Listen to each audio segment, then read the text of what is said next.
ஏன்னா நீங்க தான் சொன்னீங்கன்னா அதானியை சந்திக்கல. நாங்கள் உங்களுடைய மருமகனும் அதானி அவர்களும் சந்திச்சாங்க அப்படிங்கிற குற்றச்சாட்டு வைக்கிறோம். உங்கள் சார்பாக உங்களை சார்ந்திருக்கக்கூடிய ஐஏஎஸ் அதிகாரிகள், பர்சனல் செக்ரட்டரி, பிரைவேட் செக்ரட்டரி, இவர்கள் அதானி நிறுவனத்தை சார்ந்த அதிகாரிகளை சந்திக்கிறாருன்னு சொல்றோம். போன வாரமும் சந்திப்பு நடந்திருக்கு. உங்கள் மருமக சந்திக்கிறாரு, உங்களை சுற்றி இருக்கக்கூடிய அதிகாரிகள் சந்திக்கிறாங்க. இப்பவும் அதானி அவர்களை சந்திப்பது தப்புன்னு நாங்க சொல்ல, நீங்க சொன்னதுக்காக சொல்றோம். அதனால் உங்களுடைய மருமகன் சந்திக்கிறது நீங்க சந்திக்கிற மாதிரி தானே. உங்க மருமகன் சந்திக்கவே இல்லைன்னு நீங்க சட்டமன்றத்தில் நாளைக்கு சொல்லுவீங்களா? சபரீஷன் அவர்கள் இதுவரை அதானி நிறுவனத்தை சார்ந்த யாரையும் ஒரு லீலா பேலஸ் ஹோட்டல்லையோ அவருடைய வீட்டிலேயோ சென்னையில் இன்னொரு இடத்துல சந்திக்கவில்லை என்று சொல்லட்டும், சந்திச்சாரு நாங்கள் ப்ரூஃப் கொடுக்கிறோம். அதனால் முதலமைச்சர் அவர்கள் இந்த திசை திருப்புற வேலையை விட்டுட்டு பாரதிய ஜனதா கட்சி அதானின்னு அவருடைய எம்பிக்கெல்லாம் அங்கே போய் கூக்கூரில் இருறாங்க. நாங்கள் தமிழக பாரதிய ஜனதா கட்சி சொல்வது, நீங்க அதானி கான்ட்ராக்ட் கொடுத்துருக்கிறீங்க, அது நல்ல விதத்தில் கொடுத்தீங்களா, நல்ல விதத்தில் கொடுக்கலையான்னு மக்கள் மன்றத்தில் வைங்க. அதனால் அதானியை சந்திக்கவில்லை என்று மடை மாற்றக்கூடிய முயற்சியை முதலமைச்சர் அவர் கைவிடணும். அவர் சட்டமன்றத்தில் பேசியதற்காக நாளை அவர் கிளாரிஃபை பண்ணட்டும். அவர் சார்பாக மருமகனோ அவரை சார்ந்திருக்கக்கூடிய அதிகாரிகளோ சந்திக்கவில்லை என்று சொல்லட்டும். அடுத்து நாங்கள் பதில் சொல்றோம், எந்த தேதியில் எங்க சந்திச்சாங்க நாங்கள் சொல்லட்டும். இந்த 3 விஷயங்கள் உங்களிடம் சொல்ல வேண்டும். இதையெல்லாம் பத்திரிகை நண்பர்கள் நீங்க மக்கள்கிட்ட எடுத்துட்டு போனோம். அதே நேரத்தில் உங்களுக்கு இருக்கக்கூடிய கேள்விகளுக்கு பதில் சொல்வதற்கு நாங்கள் கடமைப்பட்டிருக்கின்றோம். ஆமாங்க.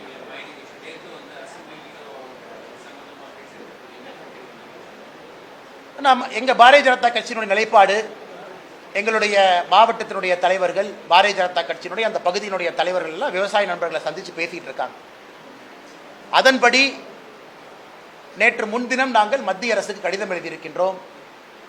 இது போல என்ன கடிதத்தில் சொல்லியிருக்கோம் அப்படின்னா, விவசாயிகளுடைய கோரிக்கையை ஏற்று அங்கு வரக்கூடிய மாலிபெட்னம், டங்ஸ்டன், அந்த மைனிங்கை மத்திய அரசு ரத்து செய்ய வேண்டும் என்பது பாரதிய ஜனதா கட்சி அதிகாரப்பூர்வமாக நாங்கள் தெரிவித்திருக்கின்றோம். நாளை காலை புதுடெல்லியில் கட்சியின் சார்பாக நானும் அண்ணன் எல் முருகன் அவர்களும் கிஷன் ரெட்டி அமைச்சர் அவர்களும் அலுவலகத்தில் சந்திக்கிறோம். நிச்சயமா ஒரு நல்ல செய்தியோடு வருகின்றோம். நீங்க நல்லா பார்த்தீங்கன்னா அதற்கு எங்களுடைய தவறு எங்கேயும் கிடையாது. தொடர்ந்து நாங்கள் பேசிக் கொண்டிருப்பது, திமுக அரசு பிப்ரவரியில் ஒரு இங்கிலீஷ் பத்திரிகையில் ஆர்டிக்கல் வருது, மாநில அரசை சார்ந்த அதிகாரிகள் மத்திய அரசுக்கு இன்புட் கொடுத்திருக்கிறாங்க, இந்த டங்ஸ்டன் எடுப்பதற்கான சாத்தியக்கூறுகளை பற்றி பேசியிருக்காங்க. இன்னைக்கு முதலமைச்சர் அவர்கள் சட்டமன்றத்தில் வெள்ளை அறிக்கை தாக்கல் செய்யட்டும். மாநில அரசு சார்பாக எந்த அதிகாரியுமே பேசல, எந்த அதிகாரியும் மத்திய அரசுக்கு இன்புட்டே கொடுக்கல அப்படின்னு அவங்க சட்டமன்றத்தில் சொல்லட்டும். அதை வைத்து ஒரு ஆங்கில பத்திரிகை ஒரு அதிகாரியை கோட் பண்ணி எழுதியிருக்கிறாங்க. அந்த ஆங்கில பத்திரிகையினுடைய பேர் நான் சொல்ல விரும்பலைங்கன்னா அது எல்லாத்துக்கும் தெரியும். அவங்க ஸ்டோரி எழுதியிருக்கிறாங்க பிப்ரவரி. 10 மாதம் கழித்து இன்னைக்கு இதை பிரச்சனையாக எழுப்புவதற்கு காரணம் என்ன? பாரதிய ஜனதா கட்சி எப்போதும் விவசாயிகளோடு இருக்கின்றோம். பிரச்சனை உருவாக்கியது திமுக. மத்திய அரசு ஜார்க்கண்ட் உட்பட தமிழகம் உட்பட டங்ஸ்டன் மைனிங் எல்லாம் கொடுத்திருக்கிறாங்க. அதனால் விவசாய நண்பர்கள் கேட்டுக்கொண்டதற்கு இணங்க நாங்கள் பாரதிய ஜனதா கட்சி மத்திய அரசு கடிதம் எழுதியிருக்கின்றோம். சட்டமன்றத்தில் எங்களுடைய சட்டமன்ற குழு தலைவர் அண்ணன் நயினார் நாகேந்திரன் அவர்கள் சட்டமன்றத்தில் பேசியிருக்கிறாங்க. அதனால் நல்ல முடிவோடு நாங்கள் வருகின்றோம். அது நிச்சயமாக விவசாய பெருமக்களுடைய குரலை எப்பொழுதும் மோடி அவங்க கேட்பாங்க. இந்த முறையும் அது நடக்கும்.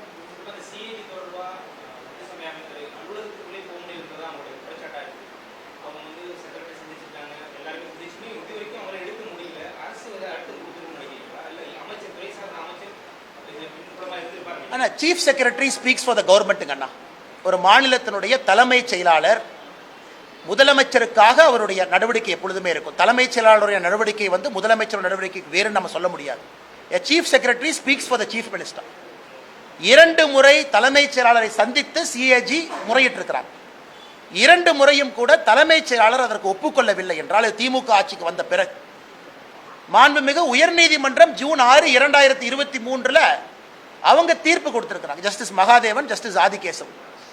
அப்படி இருந்து இவர்கள் மதிக்கவில்லை என்றால் எதையோ மறைக்க முயற்சிக்கிறாங்க. அது தெல்ல தெளிவா தெரியுது, வெட்ட வெளிச்சமா தெரியுது. எதையோ மறைக்க முயற்சிக்கிறீங்க? நீங்க ரெண்டல் இன்கம் எங்கிருந்து வருது, யாரு கொடுக்கறாங்க, இதை கண்டுபிடிச்சிருவாங்கன்னா, இல்ல ஆளுங்கட்சிக்காரங்க கையில கோயில் நிலம் இருக்கிறத கண்டுபிடிச்சிருவாங்களா, இல்ல ஆளுங்கட்சிக்காரங்க ₹1 வாடகை கொடுக்கறத கண்டுபிடிச்சிருவாங்களா? அதனால் எதை மறைப்பதற்காக முதலமைச்சர் நேர்மையாக இருந்தால், அரசு நேர்மையா இருந்தா தணிக்கை பண்ணிட்டு வெள்ளை அறிக்கை கொடுக்கலாமே. பாருங்க, நல்லபடியா கோயில் நடத்துறோம், இந்த பாஜக சும்மா சொல்றாங்க. நல்லபடியாக கோயில் நடத்தி இருந்தால் எதற்காக நீங்கள் அதை மூடி நாங்கள் தணிக்கைக்கே வரமாட்டேன்னு சொல்லணும். 2 முறை அந்த துறையினுடைய உயரதிகாரி செயலாளரை பார்க்குறாங்க, 2 முறை தலைமைச் செயலாளரை பார்க்குறாங்க.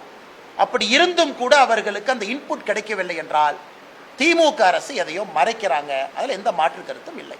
அதனால்தான் contempt of court Bharatiya Janata கட்சி நாங்கள் செல்ல இருக்கிறோம்.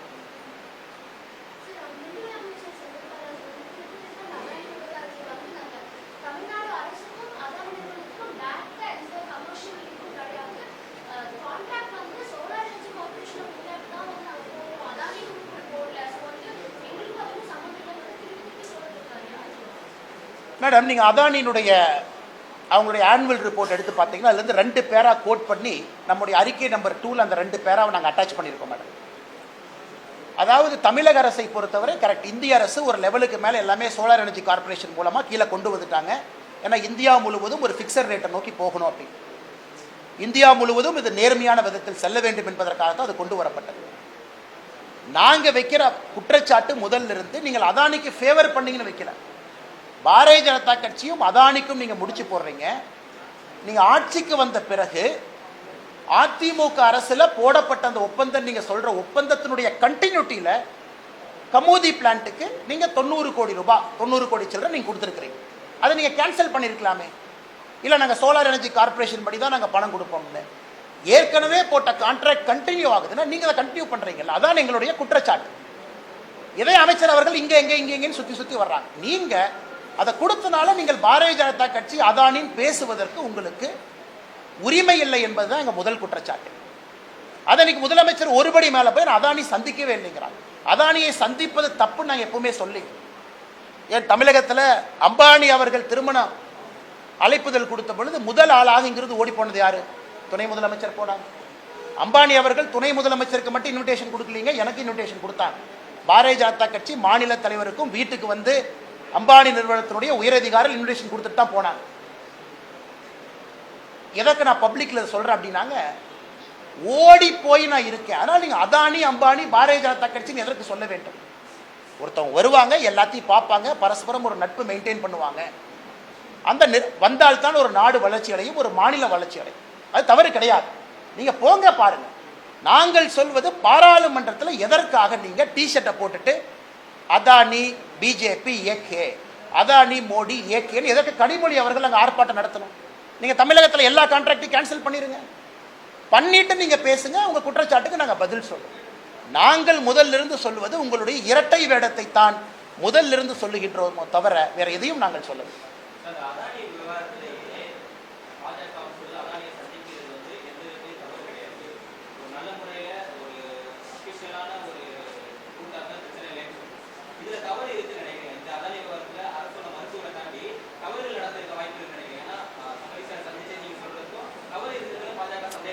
ஆனால் தவறு என்கின்ற குற்றச்சாட்டை இப்போ நான் வைக்கலீங்கண்ணா. ஏன்னா நம்முடைய அறிக்கை மிக தெளிவாக இருக்கிறது. பாராளுமன்றத்தில் திமுக எம்பிக்கள் அங்கே பங்கேற்று அதானி மோடிஜி ஏகேன்னு நீங்கள் சொல்கிறீங்க. எந்த ஆதாரத்தில் சொல்கிறீங்கிறது முதல் கேள்வி. இரண்டாவது கேள்வி, அப்போ எங்களுக்கும் அதானி நிறுவனத்திற்கும் தமிழக அரசுக்கும் தொடர்பு இல்லையா அப்படிங்கிறத மக்கள்கிட்ட தெளிவுபடுத்து. நாளைக்கு அதானி வந்து தமிழகத்துக்கு நான் 1 லட்சம் கோடி இன்வெஸ்ட் பண்ணுறேன்னா யாராக இருந்தாலும் சிவப்பு கம்பளத்தை போட்டு வரவேற்கலாம். காரணம், தொழில் வருது, வேலை வாய்ப்பு வருது, மக்களுக்கு வேலை கிடைக்குது. நாங்கள் குற்றச்சாட்டு இதுவரை வைக்கலீங்கன்னா, நாங்கள் சொல்வது இல்லைன்னு நீங்கள் ஒத்துக்க. இல்லை இருக்கு, நீங்கள் அதானி கொடுத்துருக்கீங்க. அப்படி இருக்கும் பொழுது பாரதிய ஜனதா கட்சி ஆளுகின்ற மாநிலத்தில் அதானி கொடுத்துருக்குறாங்க, அதனால ஃபேவர் பண்ணுறாங்கன்னு நீங்கள் சொல்கிற குற்றச்சாட்டில் எந்த உண்மை இருக்கிறது என்பதுதான் எங்களுடைய தொடர் கேள்வி. ஏன்னா முதலமைச்சர் அவர்கள் நான் அதானி சந்திக்கல அப்படிங்கிறாங்க. நாங்கள் எங்கேயுமே முதலமைச்சர் அவர்கள் அதானியை சந்திச்சாங்க சந்திக்கலின்னு சொல்லவே இல்லை. முதலமைச்சரே வாலண்டியரா வந்து நான் அதானியை சந்திக்கவில்லை என்று நீங்க சொல்றனால, அப்ப உங்களை பொறுத்தவரை அதானியை சந்திக்கிறத தப்புன்னு நீங்களே சட்டமன்றத்தில் உங்களுடைய உள்மனது சொல்லும் பொழுது உங்கள் சார்பாக யாராவது சந்திச்சிருந்தா தப்பு தானே? ஏன்னா நீங்க நான் சந்திக்கலின்னு சொல்றீங்க. அதனால் முதலமைச்சருக்கு நாங்கள் வைக்கக்கூடிய கேள்வி, நீங்க சந்திக்கலின்னு சொல்றனால உங்க மருமகன் சந்திக்கலின்னு நீங்க சொல்றீங்களா? மறுபடியும் சொல்றாங்க, நான் சந்திப்பது தவறு கிடையாது. நாளைக்கு அதானி 1 லட்சம் கோடி கொடுக்குறேன்னா சந்திச்சு தான் ஆகணும். மாநிலத்தில் வாங்க பணம் கொடுங்க. நீங்களே வாலண்டியரை ஏன்னா சந்திக்கலைங்கிற? அப்போ நான் அதானி வேற நான் வேறன்னு நீங்கள் சொல்லும் பொழுது உங்கள் குடும்பத்தில் யாருமே சந்திக்கலையாங்கிறதா எங்களுடைய கேள்விங்க. 100% சந்திச்சிருக்காங்கண்ணா. நான் ரூம் நம்பரோட நான் சொல்றேங்கண்ணா. முதலமைச்சர் சட்டமன்றத்தில் இல்லைன்னு சொல்லட்டுங்க. முதலமைச்சருடைய அவரை சுற்றி இருக்கக்கூடிய ஐஏஎஸ் அதிகாரிகள், பிரைவேட் செக்ரட்டரி, பர்சனல் செக்ரட்டரி, அவங்க அதானியினுடைய அதிகாரிகள் ரெகுலரா சந்திக்கிறாங்க. ஏன்னா அவங்க முதலமைச்சருக்காக பேசுறாங்க. சந்திப்பு நடக்குது, இந்த வாரமும் நடக்குது. என்னங்கண்ணா, அதான் நான் சொல்றேங்கண்ணா, சட்டமன்றத்தில் இது சொல்வதற்கான காரணம் என்னன்னு கேட்கிறேன். நான் அதானி சந்திக்கவே இல்லை. அப்ப அதானியை சந்திப்பது ஒரு குற்றம், அதனால நான் சந்திக்கலன்னு நீங்க சொன்னா மருமகன் சந்திக்கலையா? அதையே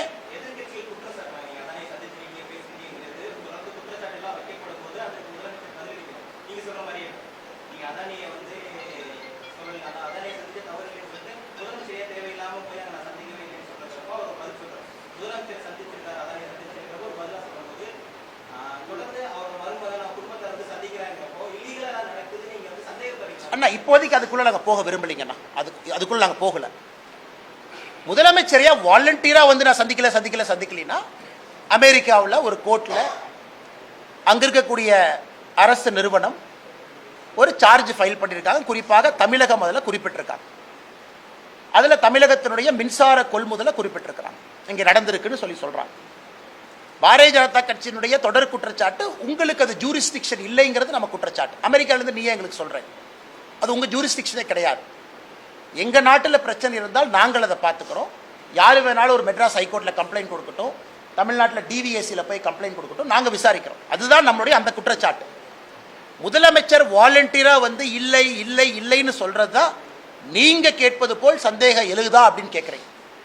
நான் முதலமைச்சருக்கு சொல்றது, நீங்க சட்டமன்றத்தில் மக்கள் மன்றத்தில் நான் சந்திக்கலைன்னு நீங்க சொல்றீங்க.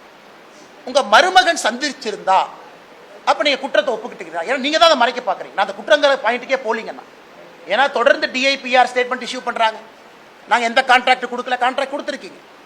அப்படி இருக்கும் பொழுது பாரதிய ஜனதா கட்சியும் அதானியும் உங்களுடைய எம்பிக்கள் பாராளுமன்றத்தில் எதற்காக சம்பந்தப்படுத்தி அமளி துளியிலே ஈடுபடுகின்றார்கள் என்பதுதான் எங்களுடைய குற்றச்சாட்டு.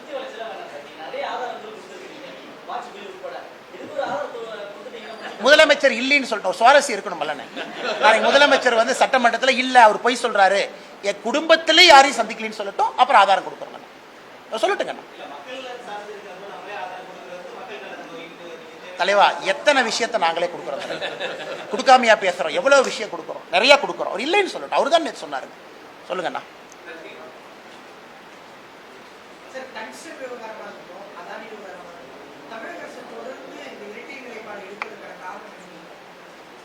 ஒன்று தமிழக அரசு புரிந்து கொள்ள வேண்டுங்கன்னா, இன்னைக்கு நம்முடைய இந்திய அரசு வளர்ச்சி பாதையிலே செல்ல வேண்டும் என்றால்,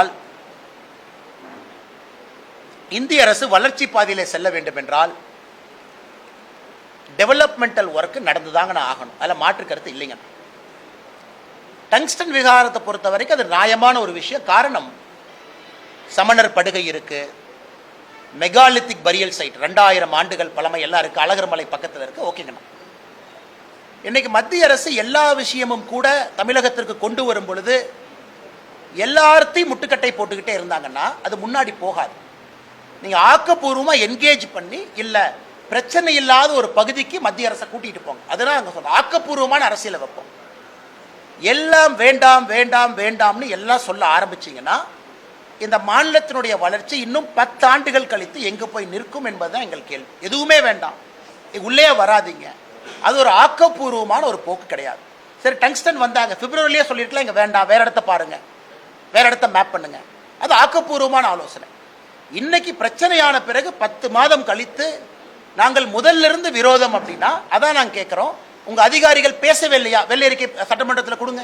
அதிகாரிகள் பேசி இருக்கின்றார்கள். இல்லாட்டி மத்திய அரசு பொய்யான செய்தி குறிப்பு கொடுப்பாங்களா? மத்திய அரசுடைய செய்தி குறிப்பில் தமிழக அரசு எங்கிட்ட பேசினாங்கன்னு அவங்க சொல்றாங்க. அப்ப மத்திய அரசு பொய் சொல்றாங்களா? கிடையாது. அதனால் முதலமைச்சர் அவர்கள் ஒரு ஸ்டாண்ட் எடுங்க. டெவலப்மெண்ட்டா நோ டெவலப்மெண்ட்டா, அந்த டெவலப்மெண்ட் எந்த மாதிரி? ஸோ நீங்க போராட்டம் வெடிக்குது, அதன் பிறகு நான் ஸ்டாண்டை மாத்திரேன் அப்படிங்கிறது ஒரு நல்ல முதலமைச்சருக்கு அழகு கிடையாது.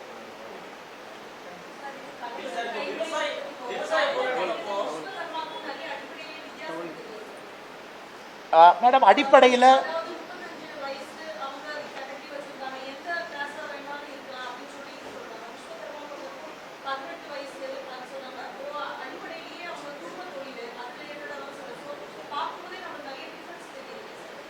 இங்க பாருங்க, 18 வயசு தமிழக அரசுக்கு நான் கேள்வி கேட்கிறேன். 18 வயசுலேருந்து 35 வயசு வரைக்கும் நீங்கள் சொல்லி இருக்கக்கூடிய இந்த 28 தொழில் ஒரு சகோதரன் சகோதரி செய்கிறாருன்னா ஏன் நீங்கள் லோன் கொடுக்கல? தமிழக அரசுக்கு நான் வைக்கக்கூடிய கேள்வி, இல்லை 35 வயசுக்கு மேலே தான் நான் லோன் கொடுப்பேன், இதே மத்திய அரசு 18 வயசுக்கு மேலே கொடுக்குறான், ஏன் நீங்கள் கொடுக்கல? சரி, நான் இந்த குலத்தொழில் குற்றச்சாட்டு சொல்கிறேன், அப்போ 18 வயசு நீங்கள் வச்சிருக்கலாமே. அவங்களுக்கு தெரியும் கேட்ச்மெண்ட் ஏரியாவே ரொம்ப குறைவான பேர் தான் அப்ளை பண்ணுவாங்க. இதில் 8,52,000 பேர் அப்ளை பண்ணியிருக்காங்கன்னா அது ஒரு 3 லட்சம் 4 லட்சம் தான் பண்ணுவாங்க. இரண்டாவது, மத்திய அரசை பொறுத்தவரை எங்கேயும் குலத்தொழில்னு சொல்லிங்க மேடம், பேரலெல்லாம் உங்களுக்கு முத்ரா கடன் இருக்கு. முத்ரா கடன் யாருக்கும் மத்திய அரசு இல்லை என்று இதுவரை சொல்லவே இல்லை. இந்தியாவில் முத்ரா கடன் திட்டத்தில் அதிக பயனாளிகள் தமிழ்நாடு இருக்காங்க. இந்த 8 லட்சம் பேர் இதில் பயன்படுத்தும். இதில் யாராச்சும் இல்லாமல் இருந்தாங்கன்னா முத்ரா கடன் திட்டம் இருக்கு, அதில் பயன்படுத்தும். எதற்காக ஒரு அரசியலுக்காக தடுக்கின்றீர்கள் என்பது எங்கள் கேள்வி. இதே ஆர்கியூமெண்ட்டை தமிழக அரசுக்கு வைக்கிறோம். ஆதி திராவிட டெவலப்மெண்ட் கார்பரேஷன், அதில் என்ன சொல்றீங்க? ஆதி திராவிட இளைஞராக இருந்தால், யூத்தா இருந்தால் முடி திருத்தக்கூடிய ட்ரைனிங் கொடுக்குறீங்க வேலை வாய்ப்போடு, அயன் பாக்ஸ் ட்ரைனிங் கொடுக்குறீங்க, அது குலத்தொழில் இல்லையா? இது தமிழகத்தினுடைய ஆதி திராவிட டெவலப்மெண்ட் கார்பரேஷன் நடத்தக்கூடிய திட்டம். தமிழகத்தினுடைய புதிய கல்விக் கொள்கை ஜஸ்டிஸ் சந்துரு, அதில் என்ன சொல்றீங்க? மீனவர்களுடைய குழந்தைகளாக இருந்தால் தட்டச்சு பயிற்சி சொல்லி கொடுக்குறோம், அது குலத்தொழில் இல்லையா? ஆனால் நாங்கள் கேட்பது இதை குலத்தொழில்னா இதை ஏன் குலத்தொழில் இல்லைன்னு நீங்க சொல்றீங்க? எனக்கு யாராவது இல்லைங்க ஐயா நான் கயிறு திரிக்கிறேன், நான் எனக்கு லோன் வராமல் இருக்குன்னு குற்றச்சாட்டு சொன்னாங்கன்னா அவர்களுக்கு முத்ரா திட்டத்தில் இருக்கு. இன்னைக்கு எல்லோருமே அதில் கவராங்க. 8 லட்சம் பேர் வாலண்டியர் ரெஜிஸ்டர் பண்றாங்க. தமிழக அரசுடைய எதிர்ப்பை தாண்டி அந்த 8 லட்சம் பேர்த்தை ஏன் நீங்க தடுக்கிறீங்க தான் எங்களுடைய கேள்வி. அதே நேரத்தில் உங்களுடைய அமைப்புகள் நடத்தக்கூடிய ட்ரைனிங்கும் இது போல இருந்து அதையும் குலத்தொழில் நான் குற்றச்சாட்டு சொல்றமே, அதையே நீங்க ஏத்துக்க மாட்டீங்க.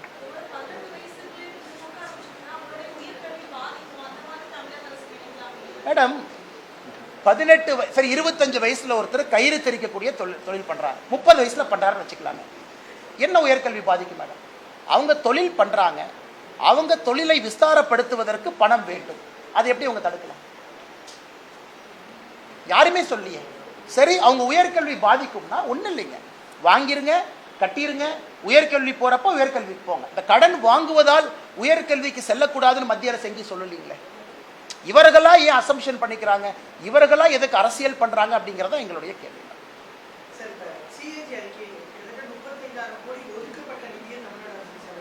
நல்ல கேள்விங்கண்ணா. அதில் குறிப்பாக பாருங்கன்னா 1000 கோடி ரூபாய் தொடர்ந்து நாம் வைக்கக்கூடிய குற்றச்சாட்டு, குறிப்பாக திமுக அரசுடைய முதல் ஆண்டில் SC ST சப்ளான்ல பட்டியலின சகோதர சகோதரிகள், பழங்குடியின சகோதர சகோதரிகளுக்கு வந்திருக்கக்கூடிய பணத்தை 1000 கோடி ரூபாயை திருப்பி அனுப்பியிருக்காங்க, செலவே செய்யாம மத்திய அரசுக்கு. மத்திய அரசுக்கு மாநில அரசு அனுப்பியிருக்கிறாங்க. அதையும் இந்த CAG அறிக்கை சுட்டி காட்டியிருக்கிறாங்க. கேட்டால் சமூக நீதி பேசுவாங்க, ஆனால் SC ST சப்ளான்ல வந்திருக்கக்கூடிய 1000 கோடி ரூபாய் அப்படியே அனுப்பிச்சிருக்கிறாங்க. அதனால் இதையெல்லாம் வாய்க்கிலேயே பேசக்கூடிய திமுக அரசு அண்ணா அது ஆரம்பம் தான், நம்ம அடுத்த ரிப்போர்ட் தான் முழுமையாக பார்க்கணும். ஆரம்பமே சரியில்லாமல் இருக்கும் பொழுது இன்னும் 3 ஆண்டுகள் கழித்து இதை பார்க்கும் பொழுது நீங்க பாருங்க, கடன் மட்டும் எவ்வளவு வாங்கியிருக்கோம் பாருங்கண்ணா. 2022-23க்கான கடன் பாருங்க, 90,000 கோடி ரூபாய், 90,481 கோடி ரூபாய் 2022-23. 2018 நம்முடைய ஸ்டேட் GDPக்கு கடன் 22%. 2022-23 அது 29% போயிடுச்சு. இன்னைக்கு மத்திய அரசுடைய சீலிங் லிமிட்ல தமிழக அரசு இருக்கு. அதனால் தமிழகத்தில் நாங்கள் தொடர்ந்து குற்றச்சாட்டுவது மாநில அரசினுடைய நிதி நிலைமை அதல பாதாளத்தில் இருக்கு. இவர்களை நம்பி எந்த ஆக்கப்பூர்வமான வேலையும் பண்ண முடியாது. அதனால தான் ஸ்கூல் ஒழுகுது, அதனால தான் ரோடு போடாமல் இருக்கிறாங்க, அதனால தான் மருத்துவமனையில் லைட்டு போட்டு கேண்டில் லைட்டில் செவிலியர் பிரசவம் பார்க்குறாங்க, அதனால தான் மருத்துவமனையில் நேற்று நர்ஸு ஒரு செவிலியர் ஆப்ரேஷன் பண்ண போய் ஒருத்தவங்க இறந்துட்டாங்கிற குற்றச்சாட்டு. தினமும் தமிழக அரசு மருத்துவமனையில் ஒரு பிரச்சனை வெளியே வருதுன்னா என்ன அர்த்தம்? இவர்கள் தமிழகத்தை சரியான முறையில் வழி நடத்தலை. CAG ஆய்வறிக்கை சொல்லுது. அது தினமும் கூட உங்கள் டிவியில் நீங்கள் ஒரு இஷ்யூவாக போடுறீங்க அப்படிங்கிறத எங்கள் குற்றச்சாட்டுங்க. அதனால் நாங்கள் திராவிட மாடல்னு வாய்க்கிலே எதுக்கு பேசுகிறீங்க? எது திராவிட மாடல் என்பதும் எங்களுடைய தொடர் கேள்வியாக இருக்கு. வேறங்க அண்ணா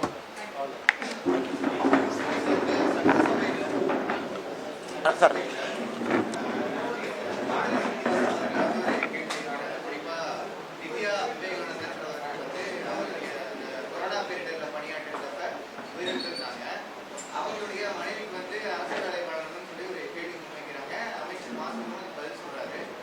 ஒரு தவறான தகவலா சொல்லியிருக்கிறதா வந்து சட்ட போராட்ட குழுவினுடைய தலைவர் வந்து இப்போ பிரஸ் மீட் சொல்றாங்க.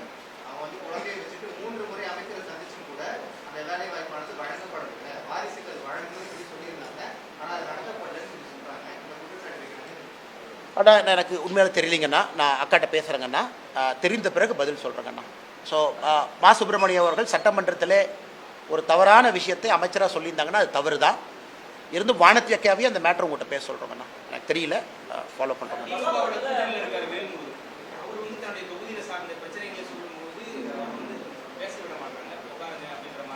இது அட்லீஸ்ட் பத்திரிகை நண்பர்கள் நீங்கள் லைவாக பார்க்குறீங்க, நாங்கள் டிவியிலையெல்லாம் பார்க்குறோம். நீங்கள் எல்லாம் கட் பண்ணி சிஎம்மோட வெள்ளை கலர் சட்டையும் உதயநிதி ஸ்டாலின் அவர் டிஷர்ட்டில் இருக்கக்கூடிய உதயசூரியன் இதைத்தான் மாற்றி காட்டுறாங்க. அதனால தான் நீங்கள் கேட்கக்கூடிய நிறைய கேள்விக்கு எங்களால் பதில் சொல்ல முடியவில்லை. காரணம், லைவாக என்ன நடக்குதுன்னே நாங்கள் பார்க்கலிங்கண்ணா. அதான் உண்மை. எங்களுக்கு தெரியறதில்ல, பத்திரிகை நண்பர்கள் நீங்கள் பார்க்குறீங்க. அதனால் இன்றைக்கு திமுக அரசை பொறுத்தவரை அந்த சட்டமன்றத்தினுடைய அவங்களே தேர்தல் அறிக்கையில் கொடுத்துருந்தாங்க, லைவ் ப்ரொசீடிங்கை காட்டுறோம் அப்படின்னு. இன்னைக்கு டிஐபிஆர், உதாரணத்துக்கு டிஐபிஆர் அமைப்பு காலையில் ஒரு ட்வீட் போடுறாங்க, வைக்கம் சத்தியகிரகத்துக்கு முதலமைச்சர் போடுறாங்க. அந்த ட்வீட்டில் இந்தியா மேப்பையே தப்பாக போடுறாங்க. பாதி காஷ்மீரில் லடாக்கெல்லாம் எங்கேயோ போயிடுச்சு, அது பாகிஸ்தான் பகுதியில் கொஞ்சம் சுற்றிக்கிட்டு இருக்குது. அது பார்த்தீங்கன்னா காஷ்மீர் ஒரு காக்கா சாப்பிட்ட வட மாதிரி இருக்குது. அதுக்கு நாங்கள் ஒரு பதில் போடுறோம், என்னையா ஒரு இந்தியா மேப்பையே தப்பாக போடுறீங்க மாநில அரசு சார்பானா, அந்த ட்வீட்டை டெலீட் பண்ணிவிட்டு எஸ்கேப் ஆகிட்டாங்க. எனக்கு இதுதான் தமிழக அரசினுடைய டிஐபிஆர்னுடைய லட்சணம். இன்னைக்கு காலையில் நாங்கள் போட்டோம், ஒரு இந்தியன் மேப்பை தப்பாக போடுறீங்களே. இன்றைக்கி டிஐபிஆர்னுடைய முழு வேலையே உதயநிதி ஸ்டாலின் அவர்கள் அந்த வெள்ளத்தில் நடந்து போகும்போது இந்த ராஜா கைத்தட்டு அந்த காலை காட்டுற மாதிரி காட்டுறாங்க. அதனால் டிஐபிஆர் தன்னை திருத்திக் கொள்ள வேண்டும், எல்லா செய்திகளும் வெளியே கொண்டு வர வேண்டும். சட்டமன்றத்தில் நடக்கக்கூடிய செய்திகள் எதுவும் எங்களுக்கு வர்றது கிடையாது. கேள்வியை காட்ட மாட்டீங்க, பதில ஒரு கோணத்தில் காட்டுறீங்க.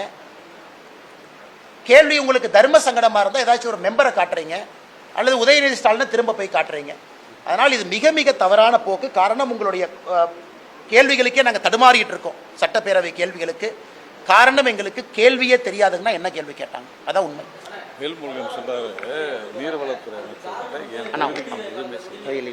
அண்ணா கொஞ்சம் சத்தமாக சொல்லுங்கண்ணா. சாரிங்கண்ணா. கரெக்ட்.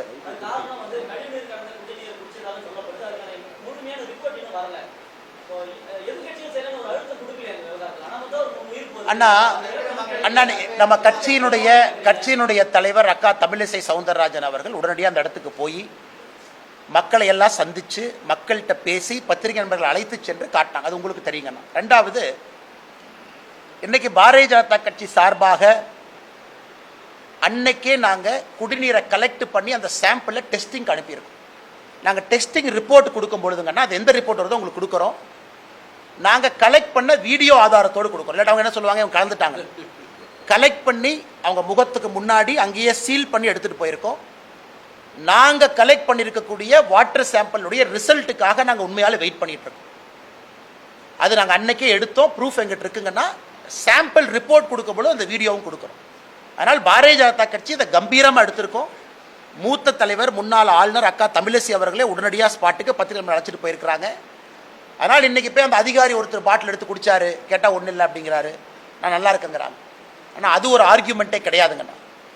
எங்களை பொறுத்தவரை ஆரம்ப கட்ட விசாரணையில் அது கழிவு நீர் கலந்த தண்ணி தான், அது ஆரம்ப கட்ட விசாரணை. நாங்கள் இதை ஆக்ரோஷமாக எடுப்பதற்கு ஒரு விஞ்ஞான ரீதியிலான அறிக்கை காத்திருக்கோம். வந்த பிறகு உங்கள்கிட்ட பேசுகிறேன்.